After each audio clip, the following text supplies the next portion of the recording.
Hey guys, welcome back to another video. Today we're going to be checking out 1010 Midtown, and this is a building that I hold dear to my heart because I fell in love with it a couple years back, and hopefully I get to actually move into this building soon. It's something I want to make happen, and I would love for it to happen. But I have a unit today that's very similar to that unit that I fell in love with so many years back when showing the property. That unit was renovated, and this unit's actually renovated and in a very similar fashion to that. They're on opposite sides of the building, and this building, 1010 Midtown, just a little bit of a background.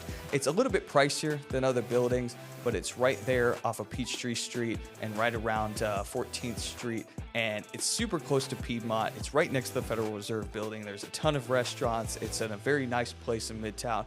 I love the building. I think the south end has a lot of great views, but the north end is also having a lot better views now because there's so many buildings being built on the north end. They have a lot more things to actually look at, especially if you're higher up. But this unit today, it's a 2-bedroom, just under 1,400 square feet. And it's, like I said, just done the same way as that other unit about 2 years ago that I saw and I fell in love with. So guys, I am so excited to bring this to you today. And without further ado, 1010 Midtown.